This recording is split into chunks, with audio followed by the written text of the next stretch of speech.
Hi friends, welcome to easy learning funda. आज हम बात करेंगे 3 शब्दों के बारे में, कैसे यूज़ किया जाता है break, broke, broken. Break, broke, broken, यही 3 शब्दों को अलग अलग मीनिंग्स के साथ कैसे यूज़ करते हैं। तो चलिए शुरू करते हैं आज का ये वीडियो। ओके, सबसे पहले break. Let's focus on the spelling first. BREAK, break. अब इसका सबसे पहले वाला मीनिंग तो सभी को पता होता है। ब्रेक यानी कि किसी चीज़ का तोड़ना। कोई चीज़ हम तोड़ दे या गलती से टूट जाए उसे कहते हैं तोड़ना, यानी उसे कहते हैं ब्रेक। ओके, जैसे मैं अगर ये कहूँ मेरे घर में फर्नीचर शिफ्टिंग चल रही है और लोग सारा सामान उठा के ला रहे हैं, ले जा रहे हैं, और मैं उनसे कह रही हूँ कि अरे भैया संभल के, कोई चीज़ तोड़ना मत। तो कैसे कहूँगी मैं कहूँगी, ओ भैया please be careful, don't break anything. भैया please be careful, don't break anything. या मैं ये कह सकती हूँ कि भैया please be careful, I don't want anything to break. मैं नहीं चाहती कुछ भी टूटे, तो संभल के काम करिएगा। राइट, ये हो गया सबसे पहले वाला ब्रेक। अब भैया जी बड़े आराम से सामान अंदर बाहर कर तो रहे थे, लेकिन फिर क्या हो गया, कुछ ना कुछ तो टूट ही गया। तो वो मुझसे कहेंगे, सॉरी मैडम जी, क्या है ना कि एक कुर्सी टूट गई। ओहो। तो वो मुझसे कहेंगे, I am sorry madam, one chair just broke. I think a chair just broke. या वो ये कह सकते हैं कि दिस चेयर ब्रोक, ये कुर्सी टूट गई। Sorry madam ji, this chair broke. तो यहाँ क्या हो गया, ब्रेक का हो गया ब्रोक, यानी कि भूतकाल हो गया, पास्ट हो गया, काम हो चुका ना, टूट गया ना, तो इसे कहेंगे ब्रोक। अब चलो सामान अंदर आ ही गया, एक कुर्सी टूट गई। मान लीजिए अगर ये कहना है कि कुर्सी की टांग टूट गई, एक कुर्सी की टांग टूट गई, तो कहेंगे sorry madam, one chairs leg broke, या द चेयर्स लेग ब्रोक, कुर्सी की टांग टूट गई। अब सामान सारा अंदर आ गया और अब मैं बच्चों से कह रही हूँ कि बच्चे संभाल के, वो कुर्सी पे बैठना नहीं, वो कुर्सी पे बैठना नहीं, उसकी टांग टूटी हुई है। तो मैं कहूंगी, kids be careful, don't sit on that chair, it is broken. Kids be careful, don't sit on that chair, it is broken. जी हाँ, so that is break, broke, broken. This is the first set. ये हो गया वो वाला meaning जो सब जानते हैं। अब मैं बात करूंगी उन मीनिंग्स के बारे में जो शायद आप नहीं जानते होंगे। चलिए अब देख लेते हैं ब्रेक। दूसरा वाला ब्रेक भी बड़ा आसान सा है। ब्रेक, जी हाँ, वो वाला ब्रेक जो बचपन में हम सुनते रहते थे। टीचर कहती थी, don't eat in class, you can eat your snacks during the break. Class के बाद खाना नहीं है कुछ भी, ये आप ब्रेक में खाइएगा, रिसेस में खाइएगा। राइट, यानी जो हम एक काम चल रहा है और उससे जो काम की छुट्टी बीच में मिलती है, छोटी सी छुट्टी होती है कुछ मिनटों की, या depends on what it is. So that period of time is called as a break, the break that you get from particular work that you are doing.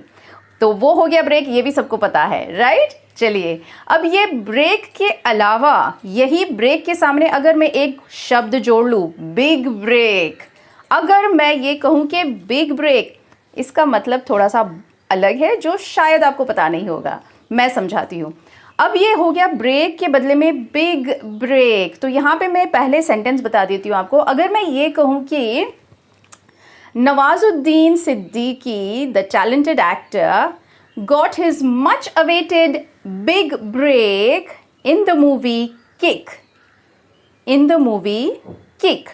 तो यहाँ पे बिग ब्रेक का मतलब तोड़ने से रिलेटेड कुछ भी नहीं है। यहाँ ब्रेक का मतलब हो जाता है, बिग ब्रेक का मतलब हो जाता है कि उन्हें अपनी नाकामयाबियों से जो बड़ी ब्रेक मिली कामयाबी की तरफ। So it's more related to the meaning of opportunity, या मौका, फ़ायदेमंद मौका। एक तरह से आप ये कह सकते हैं कि बिग ब्रेक का मतलब होता है फ़ायदेमंद मौका। जी हाँ, अपनी नाकामयाबियों से उन्हें बिग ब्रेक मिली और कामयाबी की तरफ उन्हें रास्ता मिला। कौन सी मूवी से? जी हाँ, किक। एक और ब्रेक होता है। अच्छा, अब ये एक फ्रेज़ है, मैं आपको सुना देती हूँ। फ्रेज़ है, come on give me a break, और इसे कहने का अंदाज़ होगा ऐसा, हे कम ऑन यार, गिव मी अ ब्रेक। अब ये हम कब कहेंगे? Come on give me a break. ये हम कहते हैं जब हमें कोई ऐसी न्यूज़ मिले या ऐसी बात पता चले जिस पे हम यकीन नहीं कर पाए, जो हमें लगे कि नहीं यार ये तो इम्पॉसिबल है, ऐसा तो हो ही नहीं सकता। जैसे कि फॉर एग्ज़ाम्पल, पता है कॉलेज डेज, स्कूल डेज़ में अपनी ग्रुप में कोई ना कोई वो उस तरह का बंदा ज़रूर होता है जिससे हमने पूरी उम्मीद लगाई होती है कि ये बंदे ने लाइफ में कुछ नहीं करना है, ये तो पक्का निकम्मा होने वाला है, राइट। और फिर कुछ सालों बाद जब ये पता चले, कोई मुझसे ये कहे कि you know what Sandeep, he is a millionaire, he's got 2 to 3 factories and he's doing this and that, and आप बोलेंगे यार सही में वो संदीप, वो निकम्मा बंदा आज वो इतना बड़ा बन गया है? Oh come on give me a break यार, राइट। तो ये था सारा जहां आप यूज़ करेंगे वर्ड BREAK, ब्रेक। जी हाँ, अब आते हैं दूसरे वाले ब्रेक पे, BRAKE, ये वाला ब्रेक। ये ब्रेक में क्या है? ये ब्रेक आप सभी लोग बहुत अच्छे से जानते हैं, मोटरसाइकिल का ब्रेक, कार वाला ब्रेक, वो जो भी साइकिल वाला ब्रेक। जी हाँ, छोटे बच्चे साइकिल वाला ब्रेक, बाकी सब मोटरसाइकिल, और बड़े कार वाले ब्रेक पे। तो जी हाँ, जब हम ये कहते हैं कि मेरी कार ठीक नहीं चल रही थी, ब्रेक ठीक नहीं चल रहे थे, इसलिए मैंने सर्विसिंग में डाली हुई है, तो मैं कहूँगी I have sent the car for repairs as the brakes were not working. I have sent my car for repair as the brakes were not working। और अब चलते हैं ब्रोक के बारे में। ब्रोक का दूसरा मतलब, एक तो हो गया तोड़ने का ही पास्ट टेंस, भूतकाल में हम ब्रोक कहते हैं, ही ब्रोक द चेयर, ठीक है, ये मैंने बता दिया आपको। दूसरा मीनिंग होता है ब्रोक का, यानी कि दिवालिया हो जाना। एक फूटी कौड़ी नहीं है मेरे पास, मैं बिल्कुल दिवालिया हो गया हूँ, तो मैं कहूँगी I don't have a Penney, I am broke. I am broke, मेरे पास बिल्कुल पैसे नहीं है। अच्छा, अब ये जो वर्ड है ब्रोक, इस मीनिंग के हिसाब से ये भी बता दूं मैं आपको कि दिस इज़ अ स्लैंग।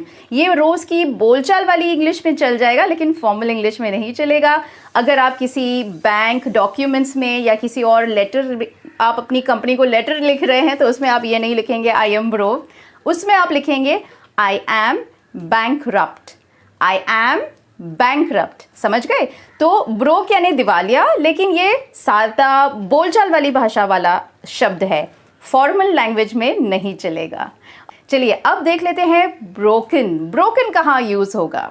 चलिए, ब्रोकन का हमने देख लिया जो टूटा हुआ।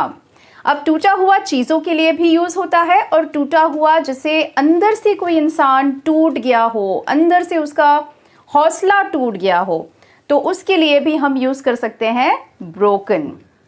जैसे कि आज की हालत को देखकर मैं एक सेंटेंस बोल सकती हूँ, मैं कह सकती हूँ कोविड ने लोगों को दिवालिया और हताश करके छोड़ा है। जी हाँ, ब्रोकन का मतलब टूटा हुआ, अंदर से टूटा हुआ मतलब हताश, ना उम्मीद, बहुत ही जैसे यानी हिम्मत का टूट जाना, उस तरह से। तो मैं अगर ये सेंटेंस बनाऊं कि कोविड ने लोगों को दिवालिया और अंदर से हताश करके छोड़ा है। The pandemic has left people broke and broken. The pandemic has left people broke and broken. So that's it today, folks. I'll see you in the next video. Till then, happy living, keep safe, keep working, keep practicing your English, क्योंकि practice करने से ही आप आगे बढ़ेंगे, और आगे बढ़ने का नाम है जिंदगी। Don't forget to like, share, subscribe.